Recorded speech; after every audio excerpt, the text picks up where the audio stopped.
નમસ્કાર મિત્રો, સ્વાગત છે તમારું અમારી YouTube channel Gujarat jobs and ન્યૂઝમાં. મિત્રો, આંગણવાડી મહિલા અને બાળ વિકાસ વિભાગ હસ્તક વધુ એક મહત્વનો ભરતી બાબતે પત્ર જાહેર કરાયો છે. વિભાગ હસ્તકના કમિશનર શ્રી મહિલા અને બાળ વિકાસની કચેરી ICDS હેઠળના નાયબ નિયામક વર્ગ 1ની કેડર સ્ટ્રેન્થ સંખ્યાબળ નક્કી કરવા બાબત ગુજરાત સરકારના મહિલા અને બાળ વિકાસ વિભાગે આ પત્ર જાહેર કર્યો છે. તો મહિલા અને બાળ વિકાસ વિભાગના વંચાણમાં લીધેલ ક્રમ 1, 2 અને 3 પરના ઠરાવથી વિભાગ હસ્તકના કમિશનર શ્રી મહિલા અને બાળ વિકાસની કચેરી ICDS હેઠળના નાયબ નિયામક વર્ગ 1ની કુલ 7 જગ્યાઓ મંજૂર કરવામાં આવેલ છે.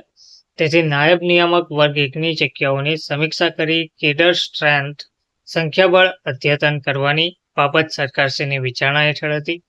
ઠરાવ છે સરકારશ્રીની કાળજીપૂર્વકની વિચારણાને અંતે મહિલા અને બાળ વિકાસ વિભાગ હસ્તકના કમિશનર શ્રી મહિલા અને બાળ વિકાસની કચેરી ICDS હેઠળના નાયબ નિયામક વર્ગ 1ની કેડર સ્ટ્રેન્થ સંખ્યાબળ આ સાથે સામેલ પત્રકની વિગતો નીચે મુજબ નિયત કરવાનું આથી ઠરાવવામાં આવે છે. સવર્ગનું નામ છે નાયબ નિયામક વર્ગ 1, કુલ સંખ્યાબળ 7.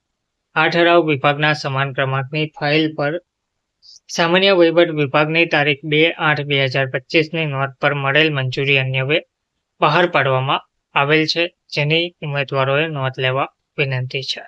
ધન્યવાદ.